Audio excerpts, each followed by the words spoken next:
One Punch Man is unlike any anime you've ever seen. For one thing, the show parodies just about every trope in the genre. We might examine this in a future episode, so be on the lookout for that. Today, however, we're going to look at another way the show is unusual. There's pretty much no drama. After you've seen 1 or 2 episodes, you know how practically all of them are going to end, with a big-ass punch and a yawn from the titular One Punch Man. So how does the show remain so interesting? Well, that's where it gets pretty smart. Not only does it provide a hilarious take on anime, but also a more subtle take on where humanity is going as a civilization. Welcome to this Wisecrack Edition on the philosophy of One Punch Man. As always, spoilers ahead. Our protagonist is Saitama, once a disillusioned young man with a full head of hair searching for a job in business. I'm no businessman, I'm unemployed. Right now, I'm looking for a job. He discovers a love for hero work that lights a fire in his eyes. But 3 years later, that thrill is gone, along with that luscious hair. While he claims to be a hero for fun, Saitama doesn't seem to be enjoying it much. Well, that was lame. That's because he's become so powerful that he can defeat any enemy with a single swing. I give up! Ever try to play Mortal Kombat against your mom? It's not fun. That's what it's like for Saitama every time he fights. What the? I didn't even see what happened. It would be easy to conclude from Saitama's vacant expression and resigned demeanor that this is a show about boredom. Boredom is certainly a prevalent theme, but what the show really focuses on is conflict. Specifically, imagining a world without it. In doing so, it highlights the importance of conflict not only to a fictional story, but to human experience. The show's abnormal story structure is key to understanding its message. Conventional narratives, whether from a horror movie, sitcom, or action flick, are driven by conflict. In his book Story, screenwriting guru Robert McKee explains, the music of story is conflict. As long as conflict is progressing and building in the story, it moves forward in time. Without conflict, the characters aren't motivated to do anything. Thus, in a typical narrative, there's an overarching problem that gives the characters some purpose. Find the bomb before it explodes, survive detention, impress the girl who's out of your league. Over the course of the story, the heroes of these tales meet obstacles that force them to change and grow. Each of these mini conflicts drives the narrative forward toward the climax of the story. We can illustrate this with countless examples, but let's go with a classic, the original Star Wars trilogy. When we first meet Luke Skywalker, he's an ambitious but inexperienced youth who dreams of adventure. He faces constant challenges: the death of Obi-Wan, the loss of his hand, finding out the hot princess is really his sister, Leia. As he overcomes these obstacles, he reaches greater heights as a character, all in preparation for his showdown with Darth Vader. This kind of development doesn't happen in One Punch Man because, well, Saitama is too damn strong. Unlike Luke, he decimates any conflict with one swing of his fist.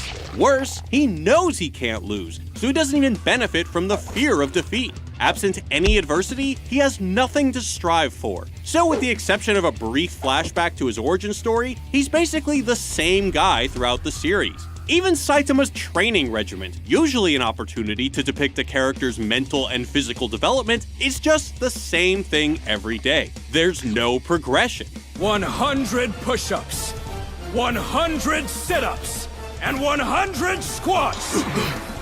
Then a 10-kilometer run. Do it every single day! As superhero power sources go, it's pretty pedestrian, which appears to foreclose the possibility that he has any secrets to reveal. Since Saitama is immune to conflict, the bulk of the episodes don't really focus on him. He's either not present during most of the big battles, or he's relegated to a passive observer. You saved me. You're pretty amazing, aren't you? Instead, they focus on the supporting characters, establishing their backstories and placing them in challenging situations. Genos presents a classic character arc. The wandering warrior with a chip on his shoulder convinces a reluctant teacher to impart secrets of great power. Please teach me the way to become strong like you are. Also, this warrior can tap his inner beast mode and avenge past injustices. I have an old enemy who must be defeated at all costs, though the battle is not for me alone. It is for my entire hometown, and for Dr. Kuseno as well. Think Karate Kid, or the bride in Pei Mei from Kill Bill, or again, Luke Skywalker. Even the villain's motivations are developed, like Dr. Genis, whose dismissal by the scientific community compels him to spend 50 grueling years trying to unlock the key to humanity's evolution. It's all over. There's no one in this world who can stop my glorious creation. All for it to be undercut by one lackluster punch. I think I'm finished dabbling with evolution. Saitama's motivations, in contrast, are mundane. He's just doing this all for fun. I'm just a guy who's a hero for the fun of it. His powers don't spring from some deep-seated pain in his past, he just did a bunch of exercise. The ease from which he's reached superhero status robs the supporting characters of any meaning they've derived from their struggles. I did not ask to study under you to hear jokes! And they get pretty pissed off about it. You say you do this for fun? For fun! How dare you confront Mother Earth's apostle for such a mindless reason? Worse, whenever these characters get any kind of narrative traction, My species won the struggle for survival. We possess the ultimate in regenerative ability. Saitama is there to whip the carpet out from under them. Blah, blah, blah.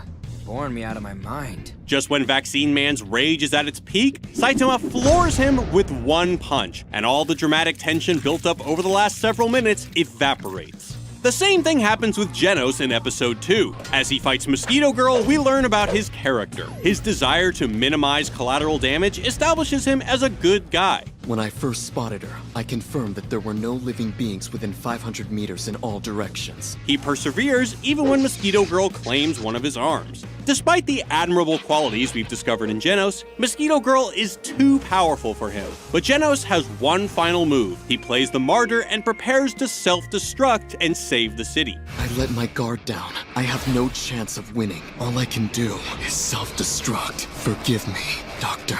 We're trained to recognize this as the emotional climax of the episode. But as he's charging up for his big moment, Saitama arrives and destroys the villain with ease, rendering Genos' struggle irrelevant. Every creative writing student learns early in their education to avoid this kind of narrative bailout. It's called a Deus Ex Machina, a plot device whereby a character, object, or event swoops in to solve a problem that had appeared unsolvable. For example, in War of the Worlds, a seemingly unstoppable alien race decimates the Earth for the entire film, only to drop dead en masse at the very end because they can't handle Earth's bacteria. Saitama is a human Deus Ex Machina. When the situation is at its most dire, he just pops in to save the day with his unbeatable punch, over and over again. When a conflict fizzles out like this, we don't only lose the narrative momentum, we're also deprived the opportunity for catharsis. Catharsis is the emotional release of repressed emotions, and it's a big part of how we relate to stories.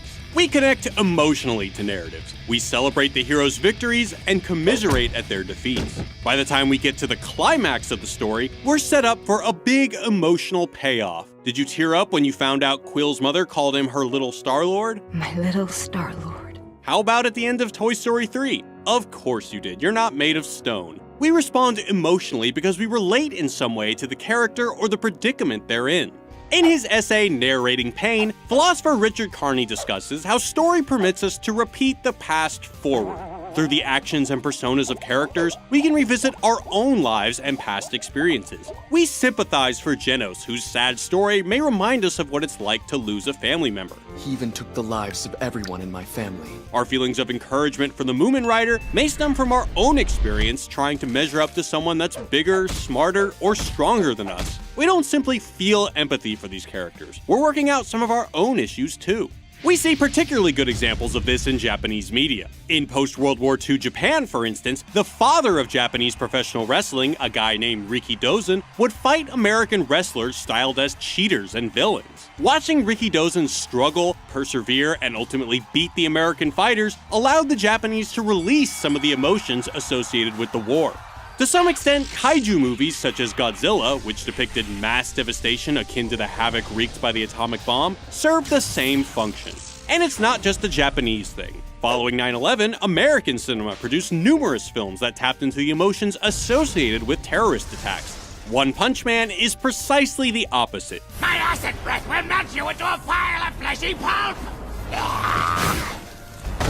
It's the anti-catharsis. Sure, it looks like some of those Japanese kaiju movies on the surface, but since Saitama can destroy any enemy with minimal effort, we don't feel the drama of those threats in the same way the Japanese filmgoers did when they watched Godzilla stomping all over Tokyo. We just shrug it off, like Saitama does after destroying the meteor. Stop worrying about it. I think we kept the damage to a minimum. Since no one died, we should just call it a win. The show has a lot of fun playing the role of emotional spoiler. It goes out of its way to push our buttons, priming us for a big release, then depriving us of it. We root for the Moomin Rider because he's an earnest underdog, clearly less powerful than those big bad S-class heroes. I mean, he rides a bicycle for God's sake. The bicycle is for justice. When he works himself into a lather before a crowd of cheering onlookers and attacks a powerful foe despite the inevitability of his failure, we're supposed to root for him too. It's not about winning or losing. It's about me taking you on right here and right now! You're the cyclist for justice! You can beat him! I believe in you! When the Sea King beats him down, instead of some recognition of the drama of the situation, we get Nice fight, man. Should be proud of yourself. totally anticlimactic. Of course, all of this is supposed to be funny, and it is. But the show isn't just playing for laughs. It's highlighting what's missing in a life without conflict.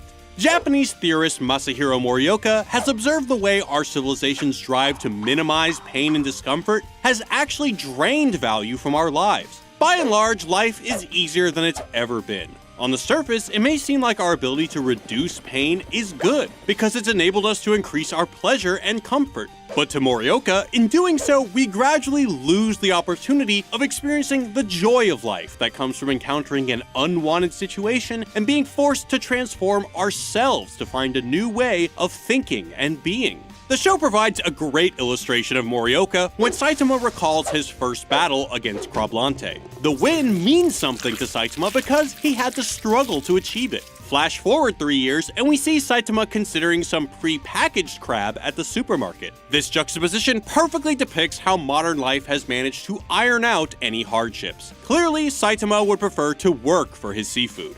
Through the lens of Morioka, we see that Saitama's frustration stems not only from boredom, but from his inability to change and progress through failure and pain. This is clear from the first episode, when Saitama defeats Vaccine Man and experiences not triumph, but frustration. Not again. All it took was one punch. Damn it!